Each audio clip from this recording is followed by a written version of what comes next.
Hello. पिछले video में हमने देखा कि लॉर्ड डलहौजी द्वारा झांसी राज्य के जो राजा थे गंगाधर राव की मृत्यु के बाद में झांसी राज्य पर अधिकार कर लिया गया। और जब जैसे ही झांसी राज्य पर अधिकार किया गया तो झांसी राज्य के ऊपर जो विपत्ति आई उसके बारे में वर्णन इन पंक्तियों के माध्यम से किया जा रहा है कि रानी रानी रोई रनवासों में बेगम गम से थी बेजार, उनके कपड़े गहने कपड़े बिकते थे कलकत्ते के बाजार। रानी रोई रनवासों में, जो रानी लक्ष्मीबाई थी वो झांसी का जो राज्य है वो जैसे ही लॉर्ड डलहौजी के अधिकार क्षेत्र में चला गया, अधिकार क्षेत्र में जाने की बात हुई तो जो रनिवास होते हैं, जहाँ रानियों के रहने के महल होते हैं, वहाँ अपने आंखों में से आंसू निकालने लगी, बहुत अत्यधिक पीड़ित हो गई और बेगम गम से थी बेजार। और जो बेगमें थी, नवाबों की, राजाओं की जो रानियां थी, बेगमें थी, वो गम यानी दुख से बेजार यानी बहुत ही दुखी हो गई। उनके गहने कपड़े बिकते थे कलकत्ते के बाजार। जो रानियां अपने शरीर पर जो गहने और कपड़े धारण करती थी, जिनसे उनकी शोभा बढ़ती थी, वो कलकत्ते के बाजार में सरेआम बिक रहे थे। क्योंकि उन राज्यों के अधिकार क्षेत्र अंग्रेजों के अधिकार क्षेत्र में चले गए थे, इसलिए अंग्रेज सरेआम उनके गहने, कीमती गहने और कपड़े नीलाम कर रहे थे और सरेआम नीलाम छापते थे अंग्रेजों के अखबार। और अंग्रेजों के अखबारों के अंदर सरेआम उन राज्यों के गहने और कपड़ों की नीलामी के बारे में खबर छपती थी।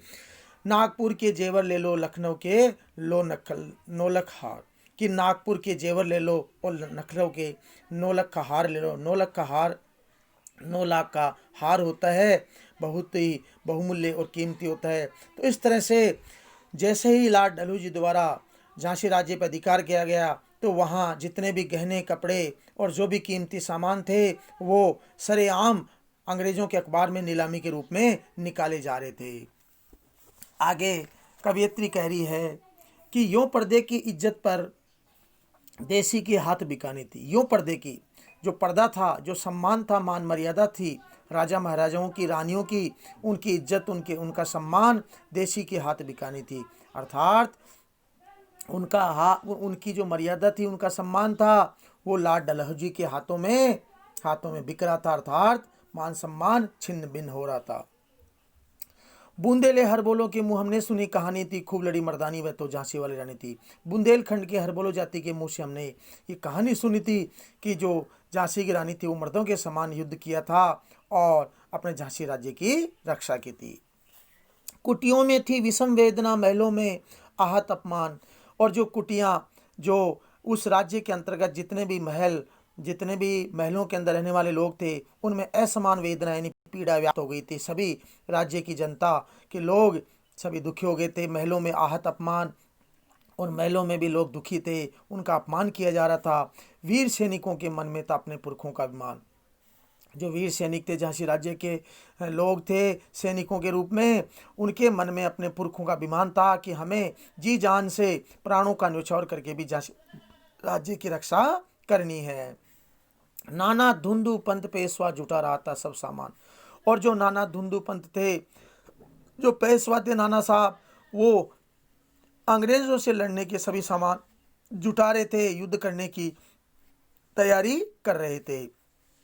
बहन छबीली ने रणचंडी का कर दिया प्रकट आह्वान।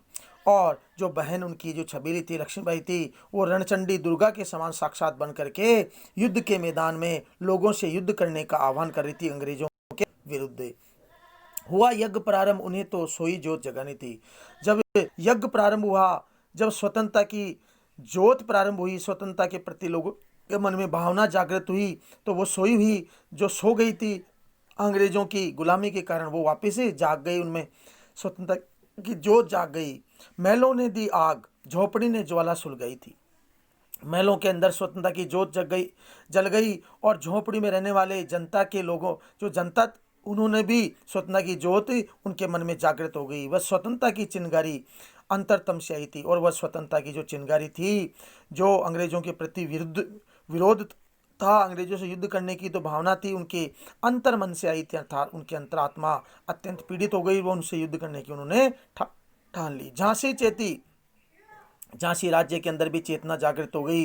वहाँ के लोगों और जनता और राजा महाराजाओं में सब में अंग्रेजों से युद्ध करने की चेतना जागृत हो गई। दिल्ली के अंदर भी चेतना आ गई और लखनऊ लपटें छाई थी। लखनऊ के अंदर भी स्वतंत्रता की जो जोत थी वो छाई हुई थी। मेरठ, कानपुर, पटना ने भारी धूम मचाई थी और मेरठ, कानपुर और पटना के लोगों ने भी स्वतंत्रता के लिए प्राणों की बाजी लगाने के लिए तैयार हो गए थे। जबलपुर, कोल्हापुर में भी कुछ हलचल उकसानी थी और जबलपुर के लोगों में, कोल्हापुर के लोगों में भी जो है स्वतंत्रता के प्रति जो हलचल थी अंग्रेजों के विरुद्ध वो जागृत हो गई। बुंदेले हर बोलों की में हमने सुनी कहानी थी, खूब लड़ी मर्दानी में तो झांसी वाली रानी थी।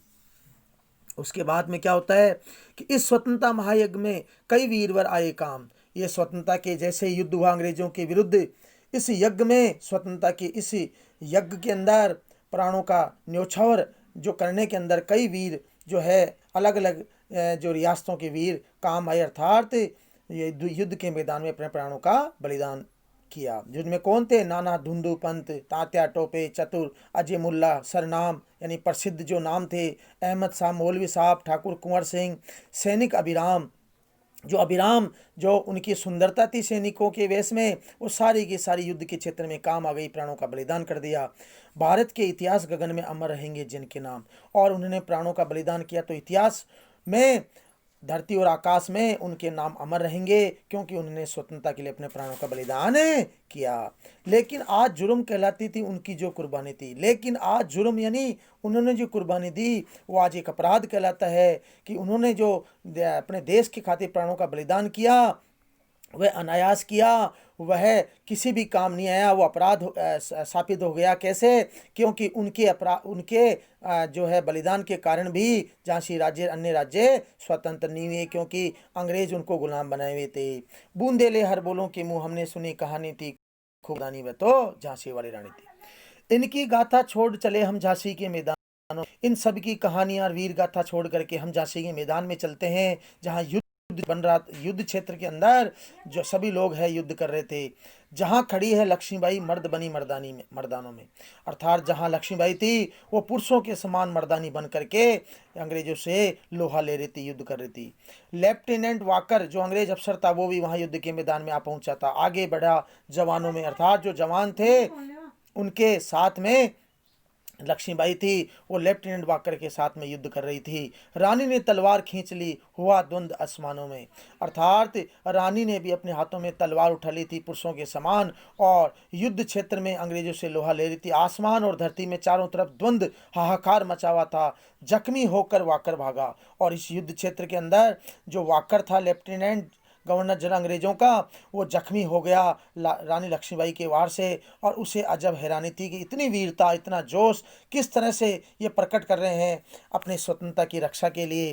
रानी बढ़ी कालपी आई, रानी बढ़ करके आगे बढ़ती हुई कालपी जो मध्य प्रदेश में वहाँ आ जाती है, कर 100 मील निरंतर पार, 100 मील पार करके कालपी तक वो अपने शत्रुओं को मारते काटते हुए आगे बढ़ जाती है।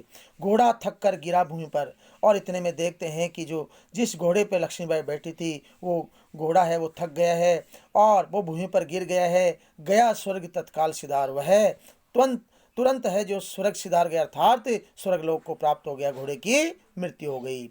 यमुना तट पर अंग्रेजों ने फिर खाई रानी से हार, और यमुना के तट के ऊपर अंग्रेजों ने फिर रानी के हाथों जो है हार स्वीकारी, रानी ने उनको युद्ध में पराजित किया।